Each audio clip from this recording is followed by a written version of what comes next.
गोद भराई की रस्म में जब रश्मि साधारण सी साड़ी और कांपते हाथों से मेघा को काले मोतियों का धागा थमाती है तो उसकी आंखों में केवल दुआ होती है, जब तेरा बच्चा होगा ना बहू, तब तुम उसे पहनाना। सुना है बच्चे को ये काला धागा पहनाने से उसे किसी की नजर नहीं लगती। ये सुन वहाँ खड़ी वर्मा आंटी अपनी रेशमी साड़ी को झटकते हुए तिरस्कार से कहती है, नीलम बहन, ये तुमने किस गरीब को अपने यहाँ बुला लिया? भला कौन गोद भराई में 10 रुपए की चीज नजर का धागा देता है? उनकी आंखों में अमीर होने का घमंड साफ झलक रहा था। नीलम मुस्कुराकर कहती है, लेकिन उनकी मुस्कान में थोड़ी कड़वाहट थी। अब जिसकी जो हैसियत है वह तो वही लाएगा ना। मुझे तो लगता है मैंने गलती कर दी उसे बुलाकर। ये शब्द रश्मि के कानों में पिघले शीशे की तरह उतरते हैं। वो कुछ नहीं कहती, बस अपनी साड़ी के पल्लू से आंखें पोंछ लेती है। बेटे दीपक की कमाई सीमित है, मगर दिल बड़ा है। तभी वहाँ खड़ी लड़की नंदिनी ये सब बातें सुन रही थी। वह अपनी आवाज में आत्मविश्वास भरकर बोलती है, नीलम आंटी, मेघा तो आपकी बहू है ना, फिर आपने उसे ऐसा क्या गिफ्ट दे दिया गोद भराई में? और सुनीता आंटी, आप भी तो बस एक झुनझुना लाई हैं, जो शायद बच्चे के खेलने लायक भी न हो। वैसे भी देने वाले की भावना देखी जाती है। नंदिनी के शब्दों ने वहाँ खड़े लोगों को चौंका दिया। ये कहकर नंदिनी अपनी नीली दुपट्टे को हवा में लहराती हुई बाहर की ओर चल देती है। रश्मि उसे रोकती है, बिटिया, तू कौन है? मैंने तुम्हें पहले इस गांव में कभी नहीं देखा। मेरा नाम नंदिनी है। मैं यहीं पास वाले शिवपुर गांव में रहती हूँ और मैं मेघा की दोस्त हूँ। उसकी गोद भराई थी तो मुझे आना ही था। अच्छा, अब मैं चलती हूँ। मेरी माँ मेरा इंतजार कर रही होगी। उसकी बातों में एक रहस्यमयी लहजा था। नंदिनी की सादगी और आत्मविश्वास ने रश्मि के मन को छू लिया। लेकिन सबसे ज्यादा खूबसूरत थे उसके लंबे बाल, जो उसकी कमर से भी नीचे तक लहरा रहे थे। ऐसा लगता था जैसे रात का अंधेरा सिमट आया हो। पूरे सुगंधपुरा गांव में किसी लड़की के इतने घने और लंबे बाल नहीं थे। उसे देखकर रश्मि सोचती है, उसकी आंखों में एक उम्मीद की किरण चमक उठी। कितनी सुंदर लड़की है, और इसके बाल भी कितने सुंदर हैं। काश मेरे दीपक के लिए ऐसी ही कोई लड़की मिल जाए। रश्मि के बेटे दीपक की अब शादी की उम्र हो गई थी, इसलिए वो गांव के पुराने पंडित जी से उसके लिए कोई अच्छी लड़की ढूंढने की बात करती है। कुछ दिन बाद पंडित जी रश्मि के घर एक लड़की का रिश्ता लेकर आते हैं। उस लड़की की तस्वीर देखकर रश्मि की खुशी का ठिकाना नहीं रहता और वह झट से उस रिश्ते के लिए हाँ कर देती है, क्योंकि वो लड़की और कोई नहीं बल्कि वही नंदिनी होती है। नंदिनी भी साधारण परिवार से ही थी। रश्मि उसके घर वालों से मिलकर उनकी शादी तय कर देती है। कुछ समय बाद गरीब सास की लंबी बालों वाली बहू अपने ससुराल सुगंधपुरा आ जाती है। कितनी सुंदर लग रही है तू बहू, कहीं तुझे मेरी ही नजर ना लग जाए। रश्मि ने अपनी बहू को प्यार से देखते हुए कहा, आजा, अंदर आजा बहू। हमारे यहाँ एक ही कमरा है, इसलिए तुम दोनों उसी में सो जाया करो, और आज से मैं आंगन में ही खाट डालकर सो जाया करूँगी। लेकिन मान जी, आप बाहर सोएंगी? नंदिनी ने चिंता से पूछा। हाँ बहू, मैं यही बाहर आंगन में ही तो सोऊंगी, और वैसे भी मुझे कुछ भी चाहिए होगा तो मैं तुम्हें बता दूंगी। रश्मि ने अपनी बहू को आश्वस्त करते हुए कहा। हालांकि उनके मन में अपनी गरीबी को लेकर एक दुख था। अब से रश्मि आंगन में सोने लगती है और नंदिनी और दीपक दोनों अंदर कमरे में। एक रात नंदिनी पानी पीने के लिए रसोई में जाती है।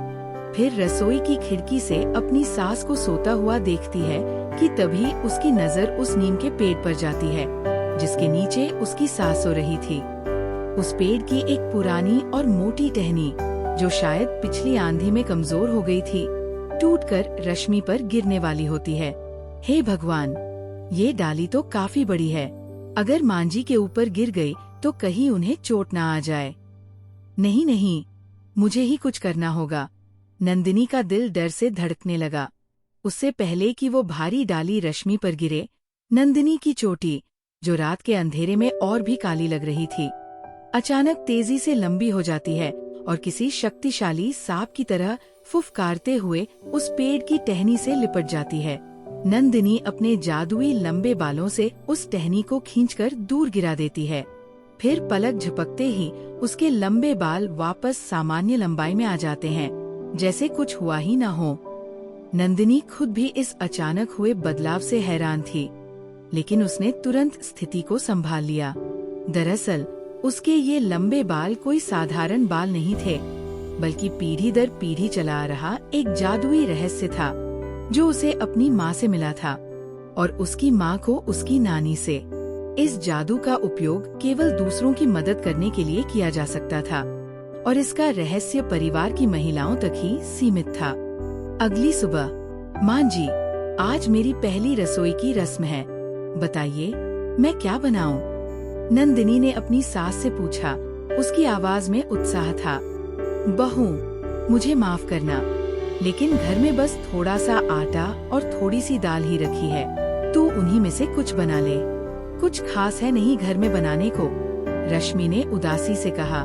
अब नंदिनी रसोई में जाती है और सोचने लगती है, बेचारे मेरे ससुराल वाले कितने लाचार हैं। उनका भी मन करता होगा स्वादिष्ट पकवान खाने का। पहली रसोई में सिर्फ दाल चावल बनाऊंगी तो उन्हें कैसा लगेगा? अब क्या करूं? तभी उसके बालों से एक धीमी सी संगीतमय आवाज आती है। नंदिनी, तुम चिंता क्यों करती हो? मैं हूँ ना, मैं कब काम आऊंगी? अरे हाँ, ये तो मैं भूल ही गई थी, मेरे पास तो जादुई लंबे बाल हैं। नंदिनी को अपने रहस्य की याद आ गई। तभी उन बालों से एक सुनहरी रोशनी उठती है और पल भर में उसकी छोटी सी रसोई अलग अलग स्वादिष्ट पकवानों की खुशबू से भर जाती है। तरह तरह की सब्जियां, मसालेदार करी, मीठे व्यंजन और गर्मा गर्म रोटियां तैयार हो जाती है। फिर कुछ देर बाद नंदिनी वो सब पकवान अपनी सास और पति को परोस देती है। इतने सारे और स्वादिष्ट पकवान देखकर वे दोनों हैरान रह जाते हैं। दीपक तो अपनी आँखों पर विश्वास ही नहीं कर पा रहा था। ये सब पकवान कहाँ से आए बहू? घर में तो राशन कुछ था ही नहीं, रश्मि ने अविश्वास से पूछा।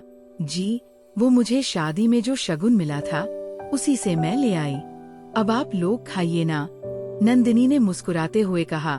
हालांकि वह जानती थी कि ये सच नहीं है। अब वो सब मिलकर खाना खाते हैं।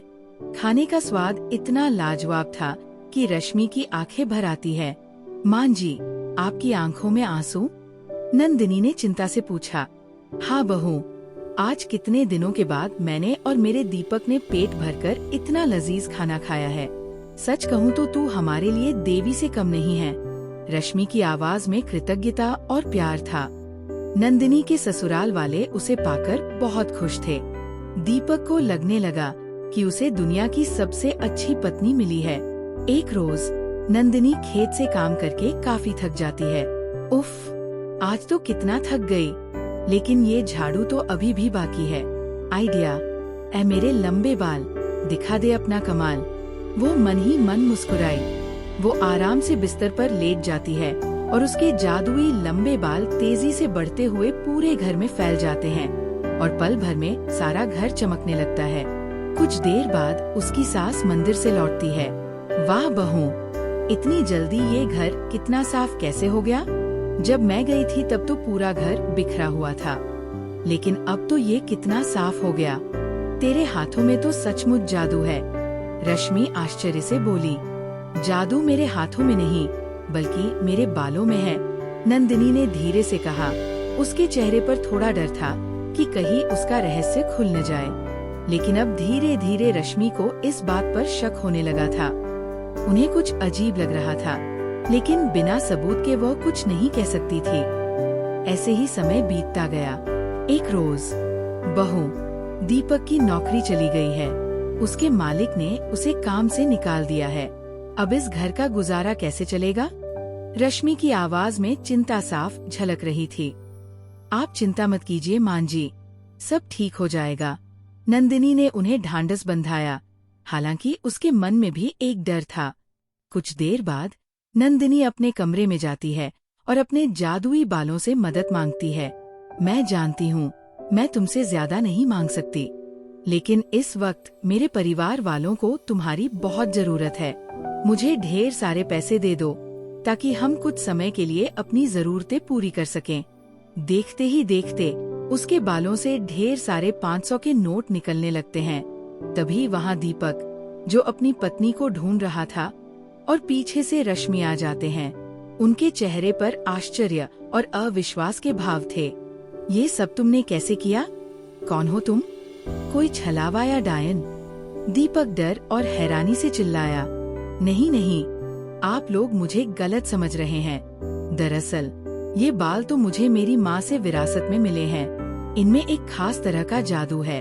इनसे मैं जो चाहूँ मांग सकती हूँ, लेकिन एक हद तक। मुझे माफ कीजिए, मैंने आपसे ये बात छुपाई।